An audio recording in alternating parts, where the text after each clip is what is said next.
1. Daun singkong. Pada sampel daun singkong didapatkan hasil negatif karena pada daun singkong hasil tersebut berwarna bening dan kuning yang tidak terdapat endapan, sehingga tidak mengandung karbohidrat. Daun singkong mengandung anti-nutrisi, asam cyanida HCN yang tinggi, sehingga apabila dikonsumsi terlalu banyak dapat menyebabkan keracunan. 2. Lamtoro. Pada sampel lamtoro yang digunakan didapatkan hasil positif karena di dalam lamtoro mengandung karbohidrat yang ditandai dengan adanya endapan pada hasil tersebut. Daun lamtoro mengandung 2-10% mimosin, sedangkan biji lamtoro mengandung 2-5% mimosin. Daun lamtoro sebagai pakan ternak perlu dibatasi karena lamtoro mengandung zat anti-nutrisi yaitu asam amino non-protein. 3. Daun pepaya. Pada sampel daun pepaya mendapatkan hasil negatif karena pada hasil tersebut sampel daun pepaya menunjukkan warna kuning keruh yang tidak terdapat endapan. Daun pepaya mengandung beberapa senyawa yang dapat mempermudah kerja usus dan berguna untuk proses pencernaan. Di dalam daun pepaya juga banyak terkandung enzim papain yang memiliki kemampuan untuk membentuk protein baru. Pada sampel rumput gajah didapatkan hasil negatif karena pada sampel tersebut didapatkan hasil berwarna kuning pekat, bening yang tidak terdapat endapan. Di dalam tanaman rumput gajah tersebut, zat antinutrisi yaitu asam cyanida. Pada sampel teh didapatkan hasil negatif karena hasil yang diperoleh berwarna orange dan tidak memiliki endapan.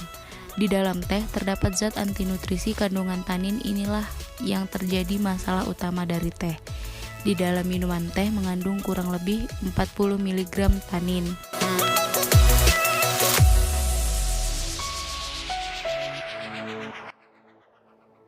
Pada praktikum video yang telah dilihat, didapatkan hasil dari uji pengikatan protein daun lamtoro memiliki hasil yang berbeda-beda. Hal ini disebabkan karena lamtoro memiliki sumber protein yang tinggi.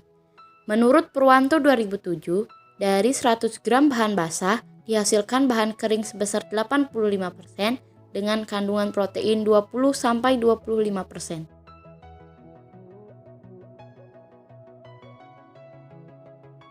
Pada uji daun pepaya, dihasilkan warna kuning bening, warna putih pekat, dan warna kuning keputih-putihan. Daun pepaya mengandung enzim protease dan amilase. Kedua enzim tersebut berfungsi untuk memecah protein, karbohidrat, dan mineral, dan juga membantu kinerja pencernaan. Daun pepaya memiliki kandungan protein sebesar 8 gram. Dan pada uji pengikatan protein daun singkong dapat dilihat bahwa larutan hasil uji daun singkong pada larutan putih telur menghasilkan warna kuning kehijauan. Sedangkan pada larutan susu menghasilkan warna putih pekat. Kandungan protein daun singkong sekitar 20%, sehingga menjadikannya sebagai sumber protein yang potensial yang dapat menggantikan sumber protein lain yang lebih mahal, terutama untuk ternak di daerah tropis.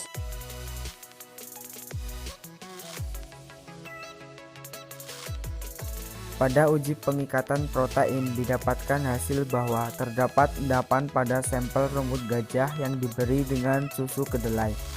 Hal ini terjadi karena zat antinutrisi tanin pada daun sampel rumput gajah yang digunakan telah mengikat protein pada susu kedelai.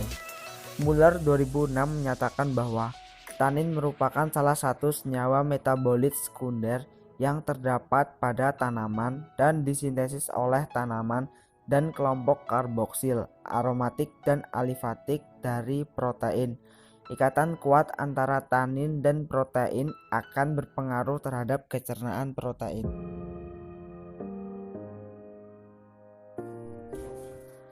Indigofera merupakan hijauan pakan ternak jenis leguminosa pohon yang memiliki nutrisi tinggi, mengandung protein tinggi sehingga bagus untuk menggemukkan ternak.